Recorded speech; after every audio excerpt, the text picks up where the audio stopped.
Catat baik-baik kalau saudara bawa catatan. Khotbah saya beri judul Kesalahan Abraham. Saudara, salah satu hal yang saya kagumi dari Alkitab ini, salah satu hal yang saya sangat kagum dengan firman Tuhan adalah bahwa sekalipun ini disebut Alkitab, kitab di atas segala kitab, atau disebut kitab suci, ternyata Alkitab ini nggak pernah sembunyi-sembunyi. Itu yang saya kagum. Dia tidak pernah sembunyikan sesuatu. Itu hal yang luar biasa yang saya temukan dari firman Tuhan. Artinya begini, saudara. Kalau saudara baca dari Kejadian sampai Wahyu, perjanjian lama sampai perjanjian baru, saudara akan bisa melihat bahwa banyak nabi-nabi Tuhan, banyak orang-orang pilihan Tuhan, banyak utusan-utusan Tuhan itu melakukan kesalahan. Banyak sekali. Bahkan di dalam silsilah Tuhan Yesus Kristus, di dalam Matius 1, saudara menemukan bahwa salah satu nenek moyang Tuhan Yesus itu seorang pelacur namanya Rahab. Ternyata Tuhan gak malu-malu, saudara. Sekalipun yang menurunkan Yesus itu pelacur, tetap ditulis. Saudara melihat kisah Daud. Daud itu dari sejak masa mudanya, dari sejak masa kecilnya, dia berhubungan dekat sekali dengan Tuhan. Kurang lebih 40-50 tahun dia bersama-sama dengan Allahnya. Dan Alkitab katakan Tuhan memberikan kepadanya kemenangan-kemenangan yang besar. Tuhan mengangkat Daud menjadi raja. Dari sekian juta pemuda-pemuda Yehuda, hanya Daud yang dipilih jadi raja. Ini luar biasa. Tetapi kurang lebih 40 atau 50 tahun berlalu. Apa yang terjadi? Satu kali Daud buat kesalahan. Di dalam seketika, ini seorang raja besar melakukan 3 kesalahan besar. 3 dosa besar. A great king committed 3 great sin. Dosa mencuri, curi istri orang. Dosa membunuh, bunuh suaminya. Dosa berzina dengan si istri. Dari 10 perintah Tuhan, 3 dilanggar oleh Daud. Saudara, bayangkan kalau sudah 50 tahun ikut Tuhan, sekali salah, itu kalau saya jadi Tuhan. Ya, kalau saya jadi Tuhan, untung saya bukan Tuhan atau Tuhan bukan saya. Kalau saya jadi Tuhan, saudara, saya punya anak 40-50 tahun ikut saya setia. Kemudian di satu titik dia buat salah. Kalau saya jadi Tuhan tak tutupi. Tak tutupi sama saya tak tutupi, kasihan loh. Cincai gitu ya. Cincai lah, salah sekali kan enggak apa-apa. Tapi ternyata Tuhan kita ini bukan keturunan Hokian yang suka cincai-cincai, saudara. Ternyata kalau salah dibuka, ditulis Daud salah. Karena itu saudara, malam hari ini saya ingin mengajak saudara melihat kesalahan seorang hamba Tuhan yang besar. Supaya saudara dan saya tidak terjebak, tidak jatuh di dalam kesalahan yang sama.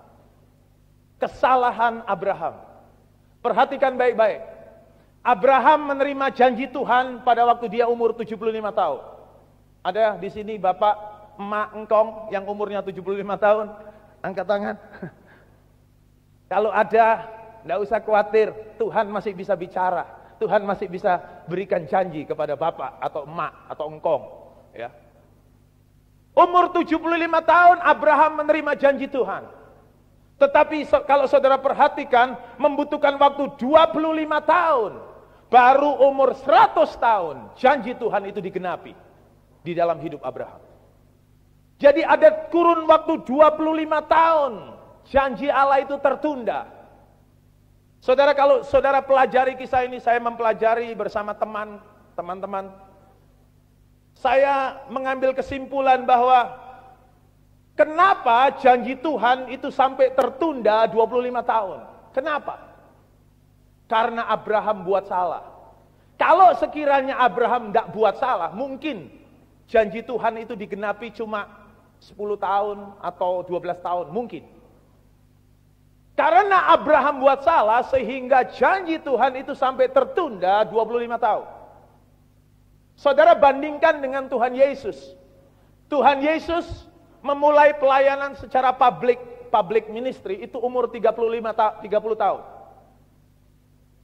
Umur 30 tahun dia dipanggil untuk mulai pelayanan secara publik. Tetapi hanya dalam kurun waktu 3,5 tahun, Tuhan Yesus bisa menggenapi rencana Allah dalam hidupnya. Saudara, kalau saudara bandingkan rencana Allah di dalam kehidupan Tuhan Yesus dan kehidupan Abraham, rencana Allah di dalam kehidupan Yesus itu jauh lebih berat, jauh lebih besar. Yesus mesti mati menyelamatkan seluruh dunia, saudara dan saya. Tetapi dia sanggup menyelesaikan rencana Allah, atau rencana Allah itu digenapi dalam hidupnya cuma dalam kurun waktu 3,5 tahun. Begitu cepat. Kenapa Yesus bisa menyelesaikan atau menggenapi rencana Allah itu begitu cepat, 3,5 tahun? Jawabannya satu, Alkitab katakan karena dia nggak pernah buat salah. Saudara, Abraham buat salah sehingga janji Tuhan itu sampai tertunda 25 tahun. Kita melihat kesalahan Abraham. Saudara buka Kejadian pasal 12.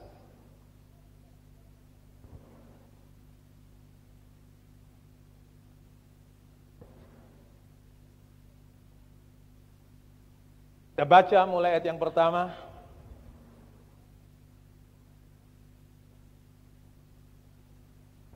Dikatakan demikian. Saudara simak baik-baik Kejadian 12 mulai ayat 1. Berfirmanlah Tuhan kepada Abram, sebelum Abraham namanya Abram. Pergilah dari negerimu, dan dari sanak saudaramu, dan dari rumah bapamu ini, ke negeri yang akan kutunjukkan kepadamu. Saudara, kalau Allah memanggil kita, itu tentu ada tujuannya. Waktu Allah berfirman kepada Abram, Tuhan memanggil Abram, pergi dari negerimu. Itu arti kata pergi mestinya sesungguhnya dari teks aslinya berarti set apart, terpisah, bukan cuma pergi. Artinya pisahkan dirimu.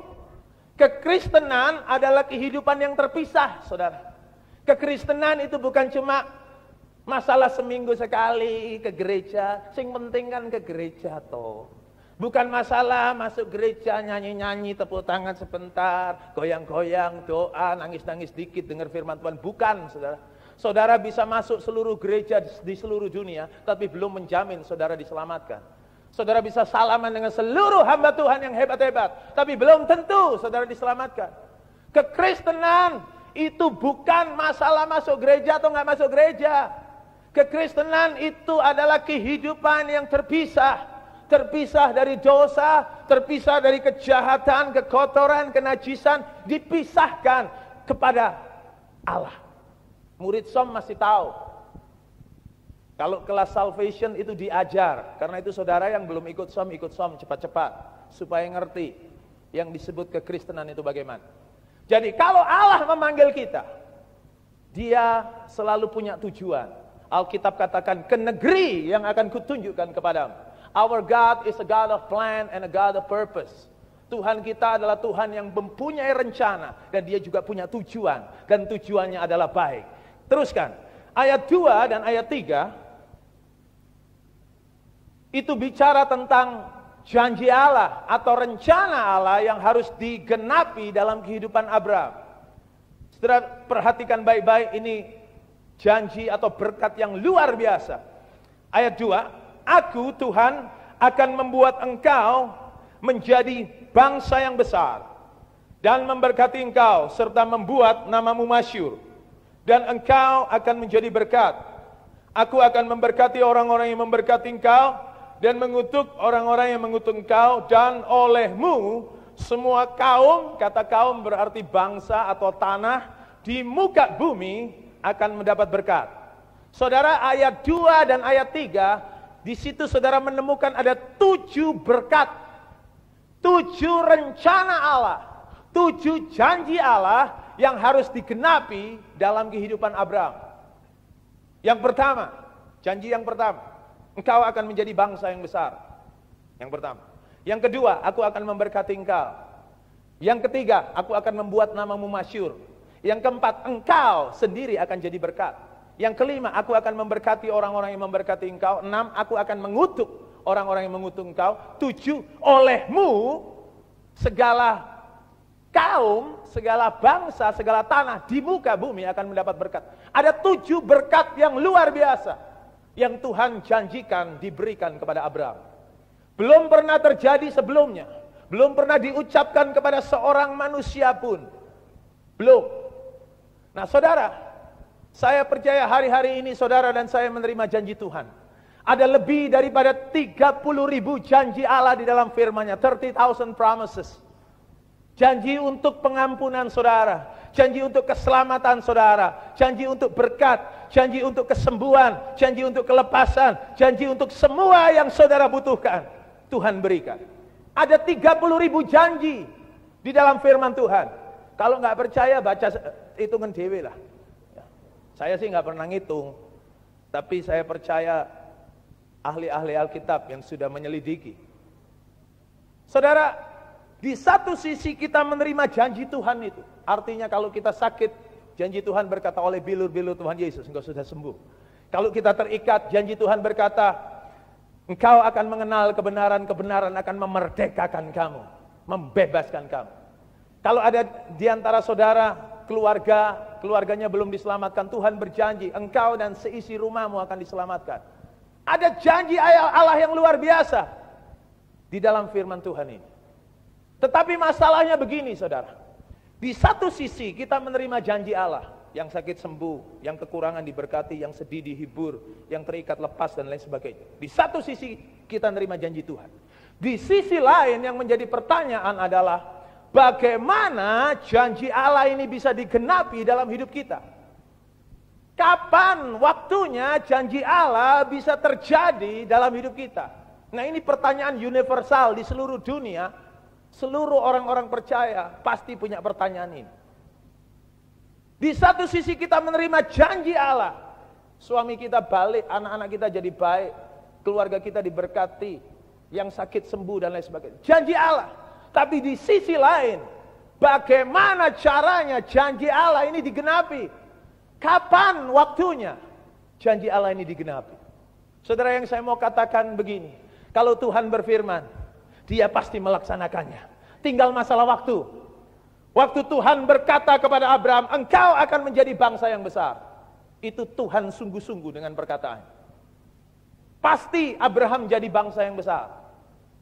Tetapi bagaimana bisa menjadi bangsa yang besar kalau nggak punya anak? Itu pertanyaannya. Dan kita semua sama-sama mempunyai pertanyaan, kapan Tuhan suamiku balik? Kapan anak-anakku bisa lepas dari sabu-sabu, dari obat-obatan, dari ekstasi, dari narkotik? Kapan Tuhan, bagaimana caranya aku bisa diberkati? Ini pertanyaan semua kita pasti ada di dalam hidup kita. Ingat baik-baik saudara, apapun yang Tuhan janjikan pasti terjadi. Sekarang kita melihat, kenapa janji Tuhan itu sampai tertunda?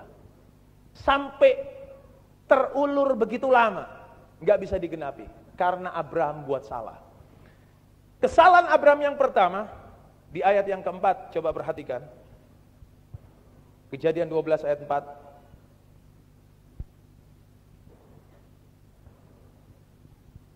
Dikatakan begini, lalu pergilah Abraham seperti yang difirmankan Tuhan kepadanya. Dan Lot pun ikut bersama-sama dengan dia. Abraham berumur 75 tahun ketika ia berangkat dari Haran.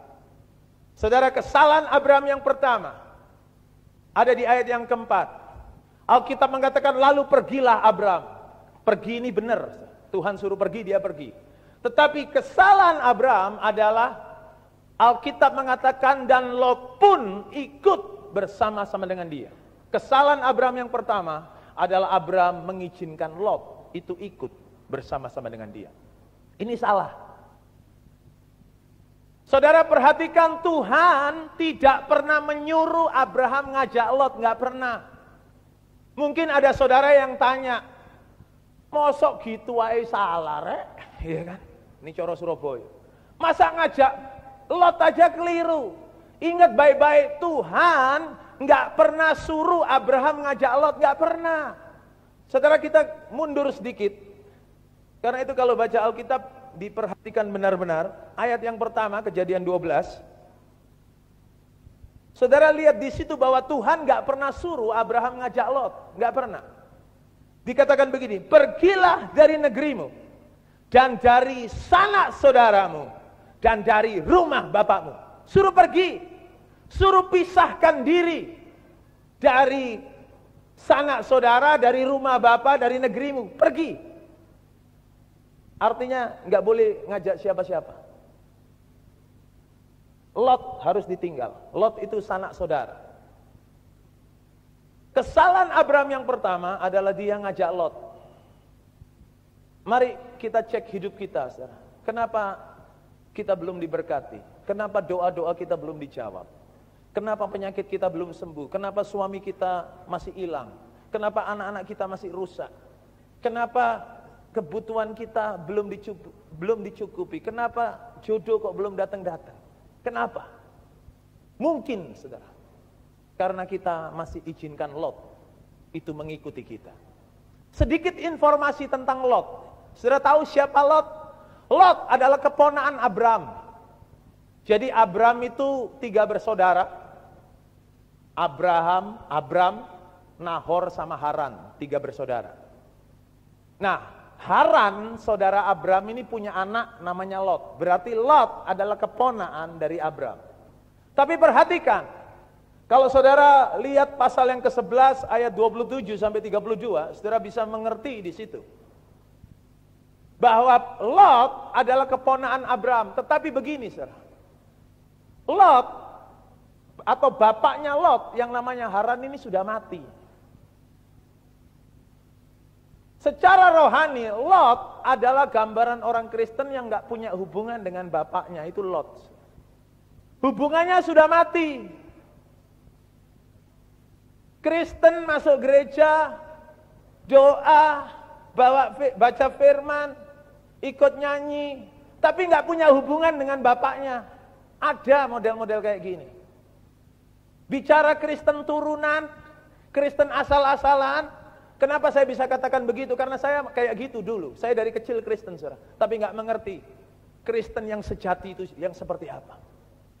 Kristen asal-asalan, Kristen ikut-ikutan, Kristen semau gue, Kristen seenaknya sendiri.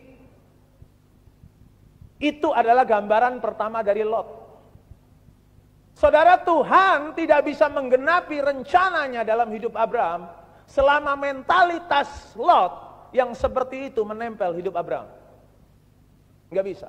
Itu yang pertama. Lot adalah gambaran orang Kristen yang enggak punya hubungan dengan bapaknya. Yang kedua, kalau saudara perhatikan, zaman Alkitab dulu, mungkin zaman sekarang masih ada. Kalau seorang anak ditinggal mati oleh bapaknya, anak ditinggal mati, mestinya anak ini bertanggung jawab mengelola rumah tangga, bahkan usaha dari bapaknya. Keluarga Abraham itu keluarga kaya. Kalau seorang anak ditinggal mati oleh bapaknya, anak ini mesti tanggung jawab, dia mesti tinggal di rumah. Tetapi Lot ditinggal mati bapaknya, bukannya dia mengelola rumah atau usaha bapaknya, tinggal di rumah. Tapi enggak. Begitu dia lihat omnya mau pergi, dia ikut.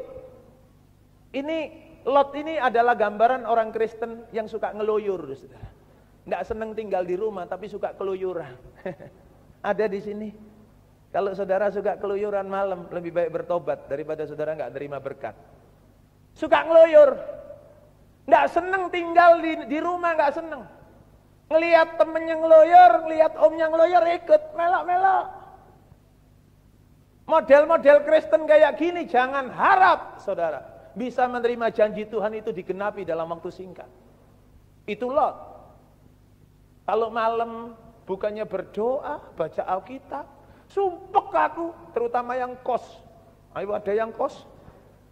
Kalau sudah sendirian di tempat kos, mulai sumpek aku, ngeloyor. Tapi ada ngeloyor model lain, saudara. Kalau malam ngeloyornya ke diskotik, ke klub malam, kemana-mana yang nggak benar. Tapi ada yang ngeloyor model lain. Saya pernah ngelihat, ini biasanya wanita, ibu-ibu. Kalau sudah stres di rumah, stres, wah sumpah kamu. Ngeloyor lewat apa? Lewat telepon. Sak Surabaya di telepon. Bukannya berdoa, bukannya cari wajah Tuhan, bukannya nyembah Tuhan, bukannya lakukan hal-hal yang rohani, tapi keluyuran. Nah ini Lot, saudara. Itu yang kedua. Yang ketiga, siapa Lot? Lot adalah gambaran orang Kristen yang seenaknya sendiri. Itu Lot. Orang Kristen yang nggak punya etika. Kalau saudara baca pasal 13, di situ saudara menemukan bahwa satu kali Lot ini, memang pegawai-pegawai Lot itu bertengkar dengan pegawai Abraham masalah tanah, rebutan tanah. Ternyata masalah tanah itu bukan sekarang ya, zaman Alkitab dulu masih ruwet ya. Sekarang masalah sertifikat apa, dari dulu saudara, ruwet memang masalah tanah ini. Bertengkar. Nah ini ponaan gak mau ngalah sama omnya. Nah ini model ponaan macam apa ini? Orang Perancis bilang ini ponaan bocengli. Kurang ajar. Saudara, itu Lot. Gambaran orang Kristen yang gak pernah hormati orang yang lebih tua, yang gak punya etika. Itu Lot. Itu yang ketiga. Yang keempat, siapa Lot ini? Lot adalah gambaran orang Kristen yang tinggal di Sodom Gomora. Itu Lot. Sodom Gomora itu bicara dosa, bicara kenajisan, bicara kekotoran, bicara segala macam imoralitas, bicara segala macam kekejian dan lain sebagainya. Saudara, namakan dosa di situ ada di Sodom Gomora. Tapi Lot mau tinggal di situ. Yang kelima, Lot adalah gambaran orang Kristen yang melakukan kekejian bagi Tuhan, kepada Tuhan. Dia kawin dengan anak perempuannya sendiri, anak kandungnya dia kawin. Melahirkan bangsa yang dikutuk Tuhan, namanya Amon dan Moab, kalau nggak salah. Betul ya? Ini Lot. Perhatikan, Tuhan nggak bisa menggenapi rencananya dalam hidup Abraham selama Lot masih menempel. Nggak bisa. Karena itu mari kita cek hidup kita. Kenapa doa kita belum dijawab? Kenapa penyakit kita belum sembuh? Kenapa keluarga kita belum dipulihkan? Suami kita masih hilang. Kenapa anak-anak kita masih rusak? Kenapa kita masih belum dapat jodoh? Kenapa berkat kok belum ada dalam hidup kita? Kenapa begitu banyak masalah masih belum terselesaikan? Kenapa? Jangan cepat-cepat salahkan Tuhan, saudara. Kalau saudara cek, mungkin karena masih ada Lot yang menempel hidup kita. Mungkin Kristen-Kristen kita masih Kristen asal-asalan. Mungkin Kristen-Kristen kita masih Kristen semau gue. Mungkin masih ada dosa, ada kedagingan, ada kekotoran yang kita sembunyikan. Mungkin ada kepahitan, kebencian. Sesuatu yang tidak berkenan kepada Tuhan masih kita simpan. Karena itu janji Tuhan belum bisa digenapi dalam hidup kita. Saudara, kalau saya mempelajari kisah ini, saya memang tidak menemukan Abraham itu ngajak Lot. Artinya gini, ini Abraham, itu Lot. Ayo Lot, melok om. Abraham itu gak pernah ngajak. Memang tahu-tahu itu Lot aja yang ikut. Ini model Kristen rai gedek, saudara ya. Ternyata tebel itu, gak diajak, pokoknya melok. Abraham memang gak pernah ngajak Lot, gak pernah. Lot yang tahu-tahu ikut. Tetapi yang ini saya mau kasih tahu saudara kelemahan Abraham. Abraham itu punya kelemahan, sama seperti saudara dan saya. Kita ini punya kelemahan. Dan iblis itu nggak muluk-muluk, saudara. Iblis kalau mau menjatuhkan kita lewat kelemahan kita. Khotbah saya memang kesalahan Abraham, tapi saya mau tunjukkan kepada saudara kelemahan Abraham. Karena Abraham ini punya kelemahan sehingga dia jatuh dalam dosa. Saudara, saya katakan tadi, iblis itu gak muluk-muluk. Kalau dia mau jatuhkan kita, dia hantam kelemahan kita. Seorang petinju kalau dia mau tanding, dia cari kelemahan lawannya apa. Kalau kelemahan lawan dirusuk, dipukul rusuk, konsentrasi ke rusuk saja. Kalau kelemahan lawan dipelipis, dikonsentrasi sini, pasti KO. Saudara, kelemahan saudara apa itu yang iblis pukul. Beberapa saudara kelemahannya masalah emosi. Iblis buat emosi saudara dibakar, wah jadi ngamuk. Beberapa saudara kelemahannya masalah uang, dibuat utangnya banyak, dibuat boros, dibuat segala macam. Beberapa saudara kelemahannya masalah lawan jenis. Kalau lihat lawan jenis matanya banyak keranjangnya, mata keranjang. Iblis pukul lewat situ. Beberapa saudara kelemahannya masalah kedagingan, keduniawian, dipukul. Apapun kelemahan saudara, iblis jatuhkan saudara lewat situ. Nah, Abraham ini punya kelemahan, saudara. Kelemahan Abraham itu satu. Apa? Abraham ini nggak pernah bisa tegas. Nah, itu kelemahan.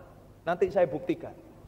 Kelemahan Abraham adalah dia nggak pernah bisa tegas. Itu kelemahan. Perhatikan. Abraham nggak pernah ngajak Lot, nggak pernah. Lot aja tahu-tahu ikut. Tetapi sebenarnya Abraham bisa tegas. Abraham bisa berkata tidak kepada Lot. Sekalipun Lot itu ikut, kalau Abraham itu tegas, Abraham seharusnya berkata, enggak Lot, kamu nggak boleh. Tetapi Abraham tidak melakukan. Ini kesalahan. Saudara, kalau saudara ingin diberkati, kalau Abraham ingin diberkati, ingin janji Tuhan itu digenapi, dia harus memisahkan diri dari Lot. Lot harus terpisah dari dia. Satu-satunya cara untuk Lot itu bisa terpisah adalah tegas. Tegas, katakan tidak kepada Lot. Saudara beranikah malam hari ini saudara buat keputusan? Malam hari ini aku mau tegas. Aku mau katakan tidak kepada dosa. Itu cara satu-satunya saudara bisa terpisah dari Lot. Tegas saudara, tidak ya tidak. Katakan enggak, aku enggak mau rokok lagi. Tubuhku adalah bait Roh Kudus. Enggak akan aku kotori dengan asap racun. Enggak, aku enggak mau mabuk-mabukan lagi. Aku enggak mau pukulin istri lagi. Aku enggak mau pukulin suami lagi. Kalau ada. Tegas. Katakan tidak kepada dosa. Enggak, aku enggak mau kumpul dengan itu lagi. Aku enggak mau melakukan dosa lagi. Aku enggak mau selingkuh lagi. Tidak, tidak, tidak. Katakan tidak kepada Lot. Itu satu-satunya cara Lot bisa terpisah. Tegas. Beranikah saudara malam hari ini berkata tidak? Karena kalau saudara enggak berani berkata tidak, janji Tuhan akan tertunda begitu lama. Seharusnya janji Tuhan itu digenapi. Tetapi nggak bisa. Kenapa? Karena Lot masih kita biarkan menempel. Mungkin ada beberapa saudara yang katakan, kan nggak apa-apa Pak, itu kan dosa kecil. Iya kan? Terus ada yang katakan, toh semua orang ngelakuin Pak, ya kan nggak apa-apa. Saudara, sin is sin. Dosa tetap dosa. Kecil besar, dosa tetap dosa. Saudara harus tegas, katakan tidak kepada dosa. Ada seorang datang kepada saya, bapak-bapak. Bukan bapak lah, masih muda kok. Saya mau konseling Pak. Aku ini gak terlalu bakat lah konseling. Iya wis. Saya punya masalah Pak. Masalahnya apa? Saya selingkuh Pak. Hah? Saya katakan, saudara perhatikan, ini terjadi kerancuan di dalam orang-orang percaya. Saya katakan kepada dia, selingkuh itu bukan masalah. Selingkuh itu dosa. Perhatikan baik-baik saudara. Dosa-dosa, masalah-masalah. Jangan dicampur aduk. Saudara selingkuh itu dosa. Saudara korupsi itu dosa. Saudara bohong itu dosa. Saudara mencuri itu dosa. Dosa-dosa, masalah-masalah. Apa saudara kalau dosa terus datang ke pendeta, tolong ditumpangi tangan terus kerosokin? Enggak saudara. Dosa itu mesti bertobat. Dosa itu mesti diakui. 1 Yohanes 1 ayat 9 mengatakan, jika engkau mengaku dosamu, dia setia dan adil. Dia akan mengampuni dosamu dan menyucikan kamu dari segala kesalahan. Dosa itu harus ngaku di hadapan Tuhan. Ingat, orang sakit kusta itu bukan disembuhkan tapi ditahirkan. Kusta itu gambaran dari dosa. Nggak bisa disembuhkan tapi ditahirkan. Ditahirkan itu dilap, dicuci, dibasuh. Dosa saudara dan saya sama. Hanya darah anak domba yang bisa mencuci, membasuh kita. Karena itu akui dosa. Jadi saudara harus bisa bedakan yang namanya masalah, yang namanya dosa-dosa. Masalah itu timbul karena dosa, betul. Masalah itu ada karena dosa, itu betul. Tapi masalah. Kalau saudara nggak punya duit, nah itu masalah saudara. Tapi mungkin ada sebabnya. Kenapa? Karena saudara mabuk-mabukan. Ya, rokok terus, ekstasi terus. Karena itu nggak punya duit, karena dosa.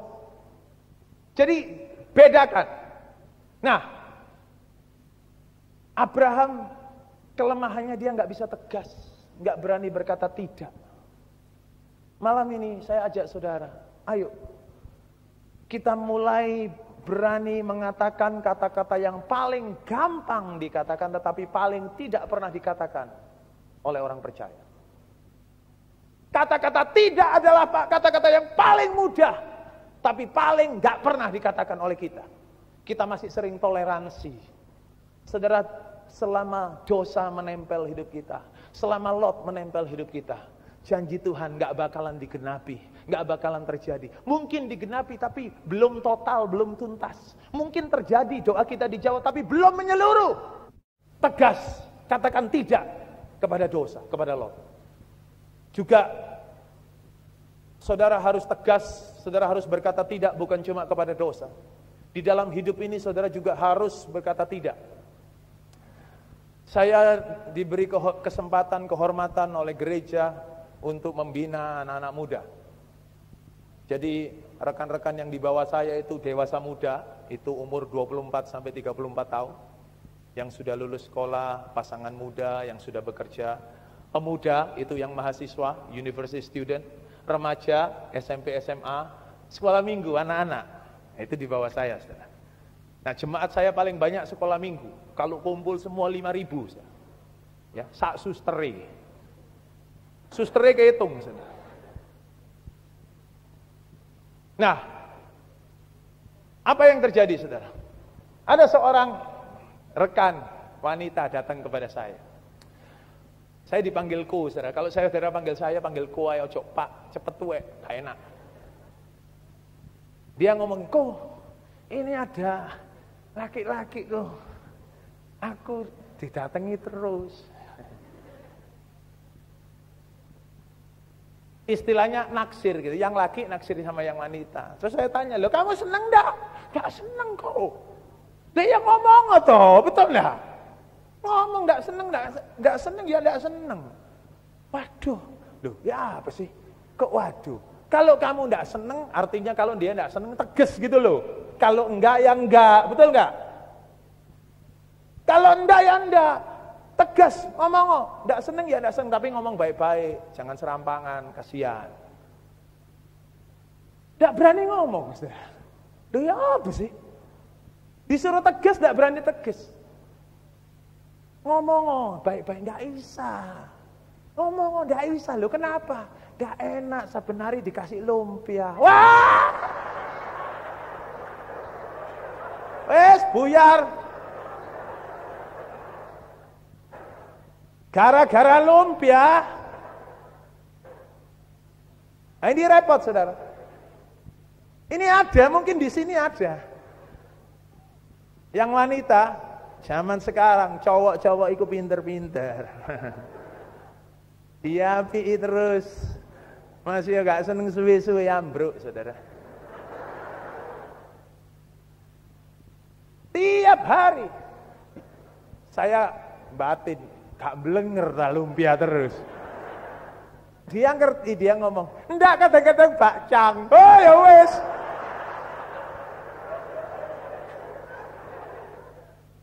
Loh itu ada. Tapi bottom line, prinsip. Kalau kamu tidak senang ya tidak senang. Kalau kamu tidak tegas, satu kali kamu nyakiti dia. Betul tidak? Sakit itu yang laki-laki. Kamu membuat orang lain jatuh dalam dosa. Kamu sendiri dosa. Saya nasihati yang make sense saja, yang masuk akal. Ya ini repot. Nggak tego, nggak tegas. Terus saya ajari, ya segini aja. Nanti kalau dia datang lagi bawa lumpia atau bakcang sembarang, ajak ngomong, gitu, ngomong. Kamu ini maksudmu ini apa sih? Iya kan? Aku ini sih nggak ada apa-apa, gitu loh. Loh ya toh fair. Kan nggak enak nanti salah paham. Ngomong tegas. Nah kalau kamu sudah ngomong tegas, Dia masih kasih kamu lumpia, ya terima, nggak salah rek. Bagenono aku. Bener gak? Saudara, kalau enggak katakan enggak.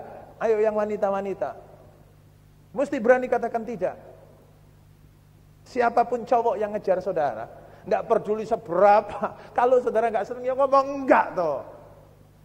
Nanti dia sakit hati. Saudara, kita mesti belajar tegas. Abraham enggak tegas, sehingga dia buat kesalahan. Dia enggak berani berkata tidak kepada Lot. Saudara, mulai malam ini mari kita belajar tegas. Kita katakan tidak kepada dosa, kita katakan tidak kepada sesuatu yang tidak berkenan kepada Tuhan. Baik, kesalahan Abraham yang kedua, saya nggak punya waktu. Guyon terus, saudara. Ayat 5, 6, 7, 8, 9, baca sendiri di rumah. Tak loncat ini.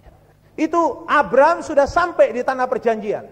Abraham sudah sampai di tanah yang dijanjikan Tuhan. Nah, ayat 10 sampai 20 itu ada konteks, judul perikopnya adalah Abraham di Mesir. Kita baca ayat 10 saja. Kesalahan Abraham yang kedua ada di ayat yang ke-10. Dikatakan begini, ketika kelaparan timbul di negeri itu, pergilah Abraham ke Mesir untuk tinggal di situ sebagai orang asing, sebab hebat kelaparan di negeri itu. Kesalahan Abraham yang kedua adalah dia pergi ke Mesir. Mesir itu bicara dosa. Perhatikan saudara, Abraham sudah sampai tanah perjanjian. Waktu dia di tanah perjanjian, ada problem, ada masalah. Alkitab katakan ada kelaparan.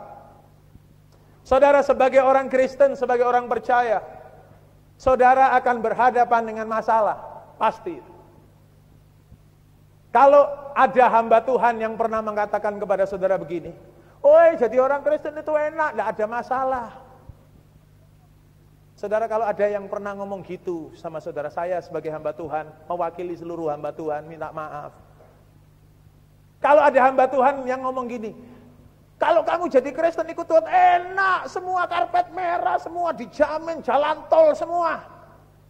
Kalau saudara perhatikan Mazmur pasal 34 ayat 20, saya coba kita lihat sebentar, saya pikir Alkitab saya salah cetak di situ, saudara.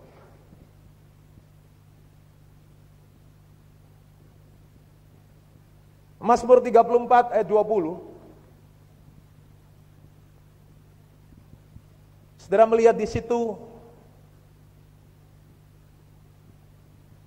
satu hal yang luar biasa, ya, kalimat yang baik sekali. Saya pikir Alkitab saya salah cetak. Dikatakan begini, kemalangan orang benar banyak. Nah, ini kan aneh, saudara. Orang benar kok banyak malangnya, banyak persoalannya. Tapi perhatikan kalimat selanjutnya, tetapi Tuhan melepaskan dia dari semuanya itu. Orang Kristen, orang percaya, persoalan ada, tapi Tuhan melepaskan kita dari semuanya itu. Ingat baik-baik. Saudara, Abraham sudah sampai tanah perjanjian, ada problem, ada masalah. Begitu dia menghadapi masalah, apa yang terjadi? Bukannya dia berdoa, bukannya dia bangun mezbah, bukannya dia ingat janji Tuhan yang kemarin, yang lalu. Tuhan kan berjanji begini. Di ayat yang ketiga pasal 12 Tuhan janji gini, olehmu segala kaum, kata-kata kaum itu berarti tanah, berarti bangsa, berarti tanah, di muka bumi akan mendapat berkat. Itu artinya begini, setiap langkah kemana Abraham pergi, di situ kalau tanahnya kering, itu jadi subur. Seperti kisahnya Yosua, waktu Tuhan katakan setiap langkah itu jadi milikmu. Itu betul, itu terjadi. Sama. Seharusnya Abraham percaya bahwa kemanapun dia pergi, tanah yang kering itu jadi subur. Tetapi Abraham gak percaya, dia gak peduli itu. Dia lari ke Mesir. Ada masalah, lari. Banyak orang Kristen model kayak gini, saudara. Ada masalah di kerjaan, pindah kerjaan. Ada masalah lagi pindah, terus kayak bajing loncat gitu. Ada masalah di FA, pindah. Ada masalah di persekutuan doa, pindah.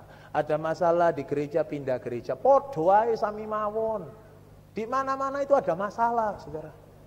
Tuhan ajar kita, kalau ada masalah hadapi. Itu Tuhan ngajar kita. Jangan lari. Banyak kita ini kalau ada masalah lari dari masalah. Kalau saya khotbah ke anak-anak muda, saya keras. Kenapa? Karena saya sayang mereka, saya mengasihi mereka. Kalau saudara punya anak-anak, hari ini hari yang jahat untuk generasi muda, saudara. Ganja itu sudah masuk SMP, sekolah-sekolah. Mereka isep ganja dari bawah meja. Saudara, lebih baik anak-anak saudara masukkan gereja.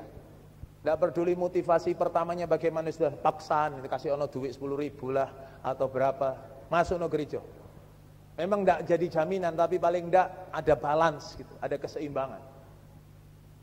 Kalau saya sama anak-anak, saya keras, tapi karena saya sayang mereka. Saya selalu katakan begini, anak-anak, kalau di rumah lihat papa mamanya bertengkar, lihat papa mamanya kayak gitu, bukannya masuk kamar berdoa, bukannya masuk kamar cari wajah Tuhan, perang, puasa atau apapun juga, enggak. Anak-anak begitu lihat papa mamanya kayak gitu, lari ke diskotik, goyang-goyang. Lari ke obat-obatan, ke sabu-sabu. Ini pengecut, saya katakan kepada mereka. Ada masalah bukannya dihadapi bersama Tuhan, tapi lari. Lari. Dan hari ini banyak sekali anak-anak kita yang lari ke tempat-tempat, ke hal-hal yang kotor, yang gak baik.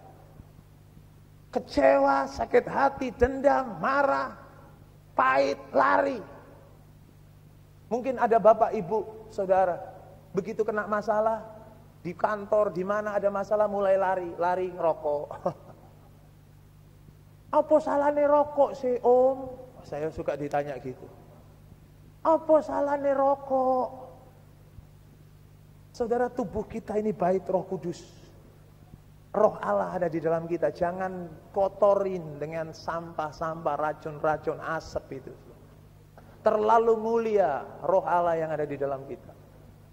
Saya diberitahu oleh senior saya, Bapak Rudi Andreas, ada kata-kata atau rokok di Alkitab, di kitab Ayub 41 dan 20 itu ada.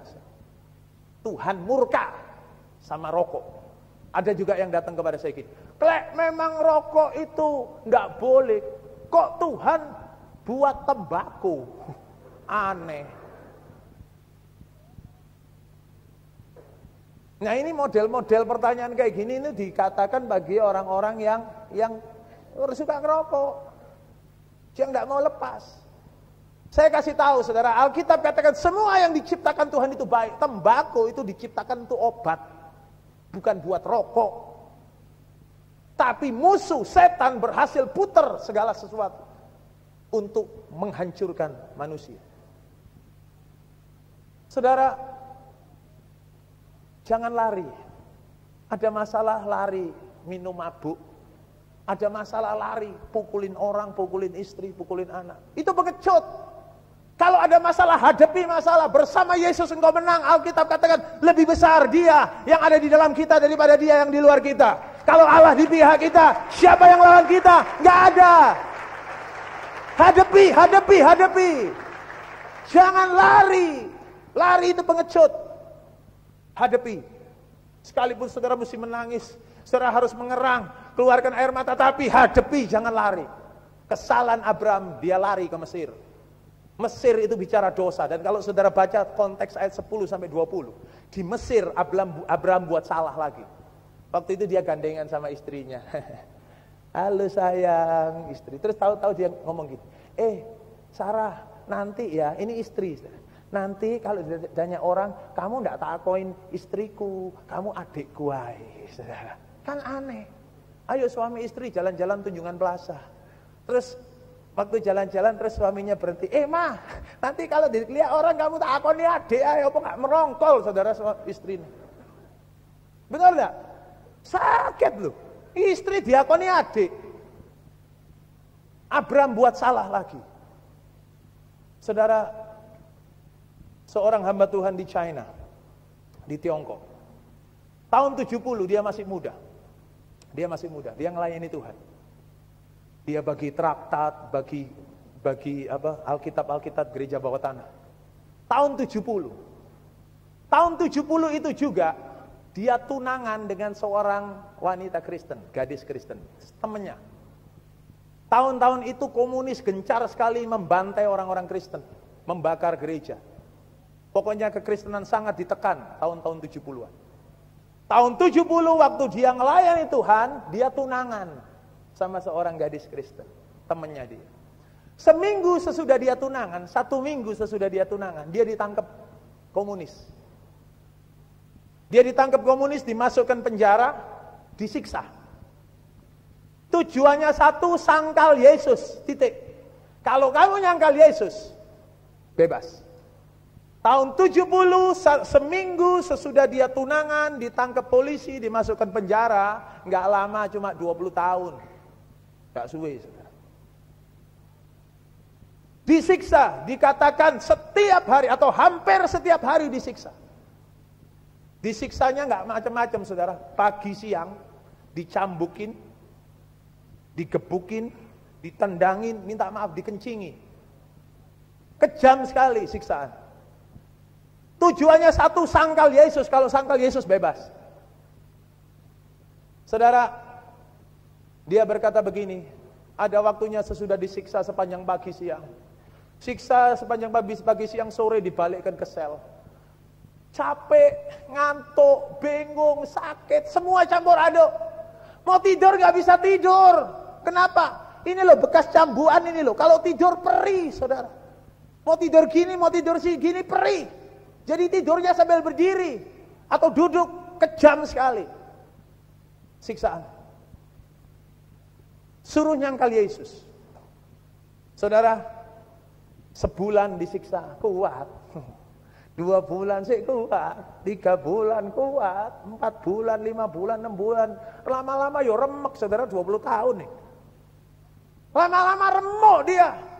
Habis dia. Apa yang terjadi? Cerita diperpendek. Ya, terlalu lama. Dia berkata, satu kali dia berkata begini, setelah berbulan-bulan disiksa, aku gak kuat, dia katakan gitu. Saya gak kuat. Satu malam, saya melihat ke langit dari balik terali jendela itu, penjara. Dia ngomong sama Tuhan gini, dia katakan, Tuhan Yesus, dia nangis. Dia ngomong, Tuhan Yesus, besok pagi aku nyangkal kamu. Nangis dia. Gak kuat Tuhan, gak kuat. Besok pagi aku nyangkal kamu. Saudara, hari-hari ini kita sebagai umat Tuhan harus diperhadapkan dengan aniaya. Kita disuruh nyangkal Yesus, disuruh lari dari Yesus. Sudahlah, gak usah ke gereja lagi. Sudahlah, gak usah doa-doa lagi. Sudahlah, gak usah percaya lagi. Sudahlah, gak usah persembahan lagi, gak usah perpuluhan. Sudahlah, gak usah. Disuruh lari. Kadang-kadang kita gak kuat, sama seperti hamba Tuhan ini. Dia berkata, Tuhan Yesus, besok aku nyangkal kamu, gak kuat aku. Nangis dia, saudara. Apa yang terjadi? Tahun 90 dia bebas. Setelah 20 tahun di penjara, tahun 90 dia bebas. Waktu dia keluar dari penjara, dia menangis. Di dalam kesaksiannya dia berkata begini, tahun 90 aku bebas. Dia berkata, aku gak ingat sudah berapa ribu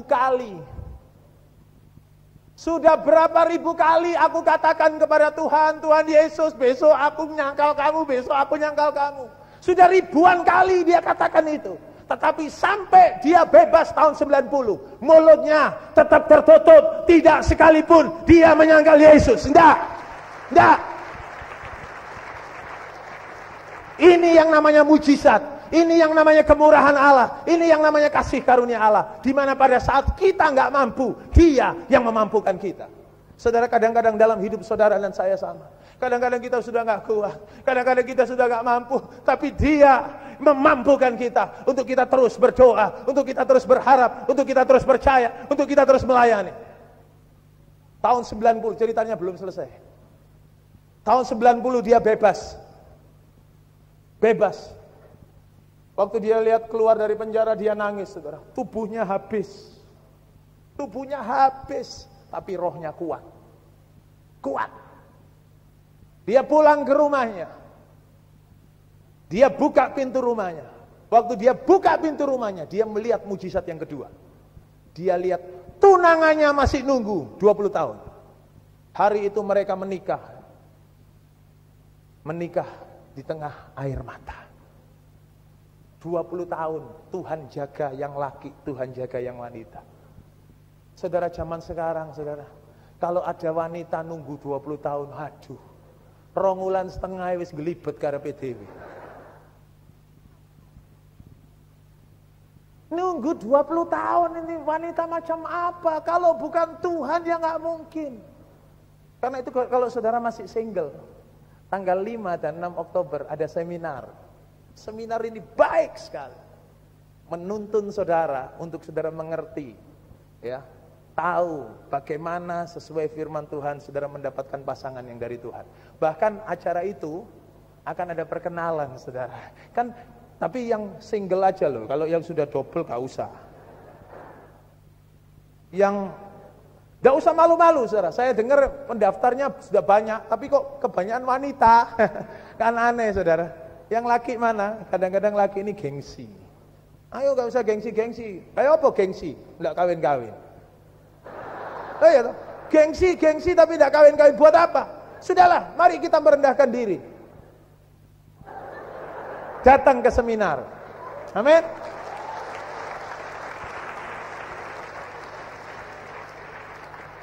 Saudara,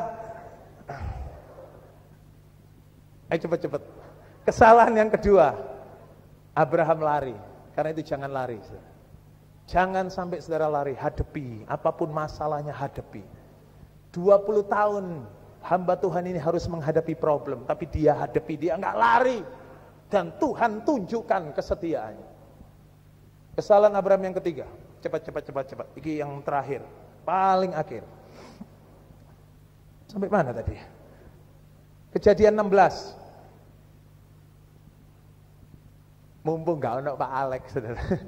Ono Pak Alex, gemeter aku. Direkam gak ini? Ini ono rekaman soalnya. Ayat 2. Kejadian 16 ayat 2. Kesalahan Abraham yang ketiga ya. Berkatalah Sarai kepada Abraham, engkau tahu Tuhan tidak memberi aku melahirkan anak, karena itu baiklah hampiri hambaku itu. Mungkin oleh dialah aku dapat memperoleh seorang anak. Perhatikan kalimat yang terakhir. Dan Abraham mendengarkan perkataan Sarai. Kesalahan Abraham yang nomor 3 adalah Abraham mendengarkan perkataan Sarai.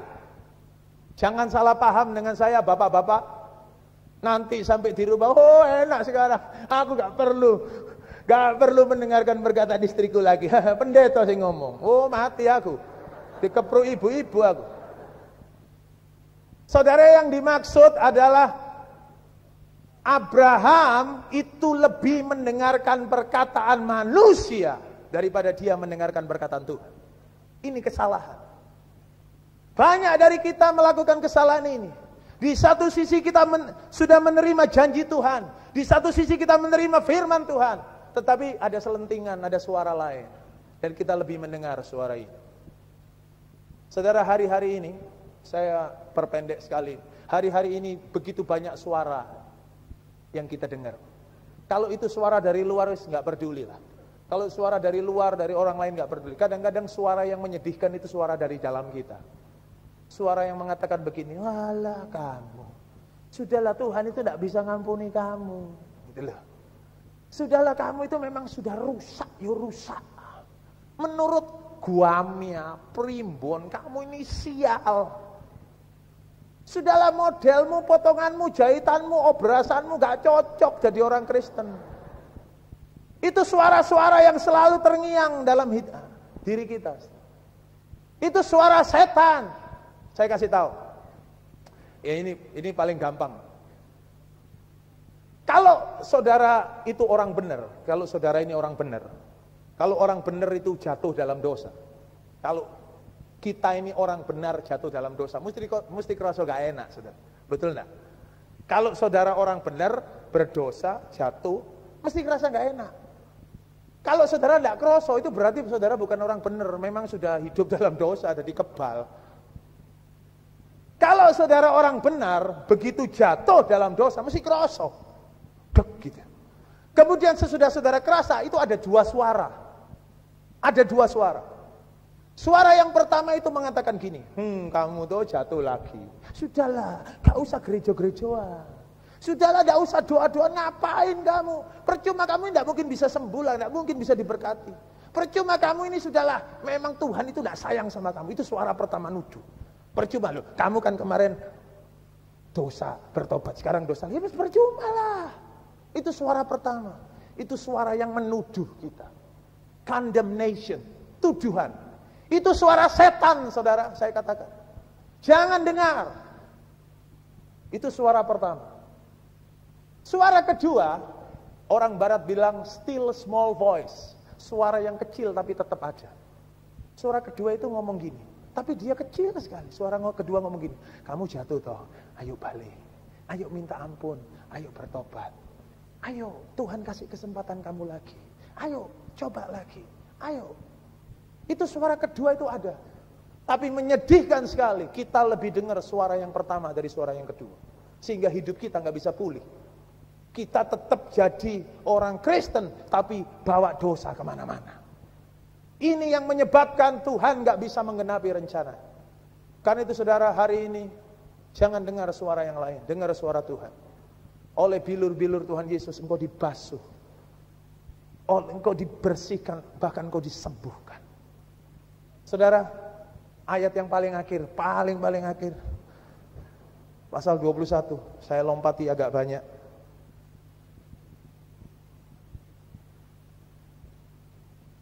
Pasal 21, sorry, bukan ayat 21. Kejadian pasal 21, ayat yang kelima.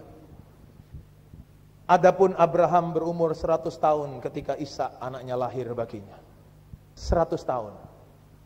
Kejadian pasal 12 dimulai, pasal 21 diakhiri. Begitu lama. Umur 75 tahun dimulai, umur 100 tahun Ishak baru lahir.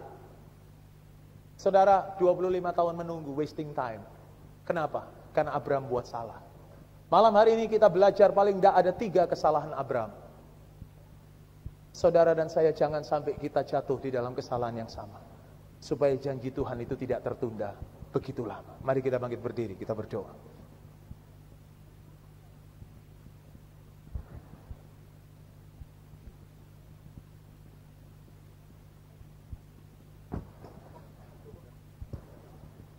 Mari saudara tutup mata, saudara buka hati. Musik mengalun dengan lembut, saudara berdoa dalam hati. 1-2 menit, izinkan Roh Kudus menaruh firman-Nya di dalam hatimu. Saudara, engkau sudah menerima janji Tuhan. Janji Tuhan itu ya dan amin. Apapun yang Tuhan katakan itu pasti terjadi. Tetapi masalahnya adalah saudara dan saya. Kadang-kadang kita berbuat salah. Kadang-kadang karena kesalahan kita sehingga janji Tuhan itu sampai tertunda begitu lama. Mari kita introspeksi hati kita malam ini. Saudara, apakah ada Lot yang masih menempel hidupmu? Apakah Kristenmu masih Kristen asal-asalan, Kristen KTP, Kristen turunan? Kalau saudara seperti ini bertobat, jadi Kristen yang sungguh-sungguh. Apakah saudara masih simpan dosa, tinggal di Sodom Gomora? Saudara, Tuhan tidak bisa memberkati Abraham, tidak bisa menggenapi janjinya kepada Abraham selama Lot menempel hidup Abraham. Saudara mesti tegas. Malam hari ini saudara harus berani katakan tidak kepada dosa. Katakan tidak. Enggak, aku enggak mau buat dosa. Enggak, aku enggak mau bohong lagi. Aku enggak mau mencuri lagi. Tidak, aku enggak mau melakukan kesalahan. Singkirkan Lot, tegas. Katakan tidak kepada Lot. Yang kedua, berani menghadapi masalah.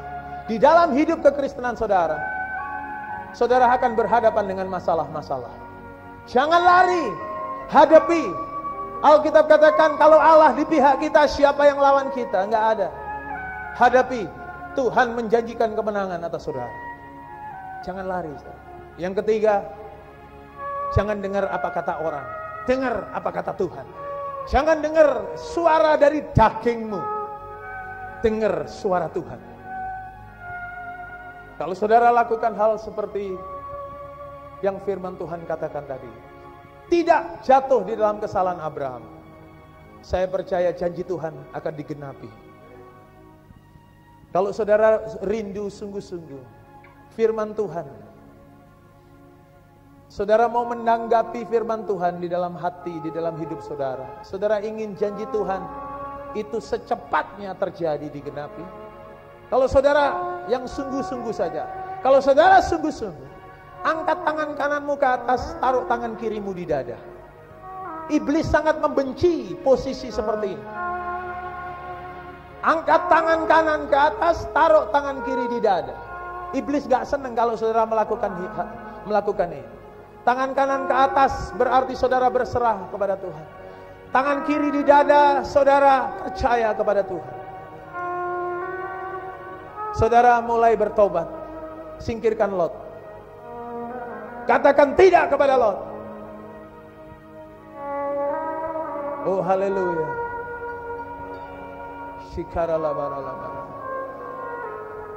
Saudara sendiri katakan tidak. Tuhan berikan ketegasan oleh Roh Kudus-Mu supaya kami bisa berkata tidak kepada dosa, kepada Lot, kepada sesuatu yang jahat yang bukan dari Tuhan. Dalam nama Yesus, beri kekuatan kepada kami untuk kami bisa berani menghadapi masalah. Beri kami iman untuk percaya kepada suara-Mu. Terima kasih Tuhan.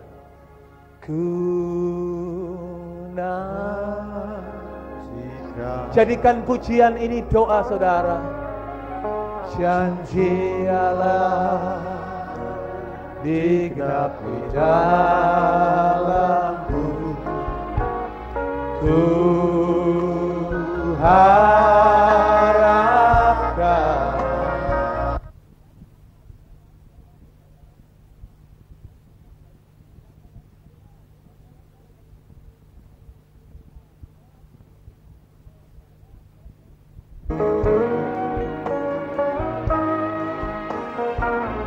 Yang ku tahu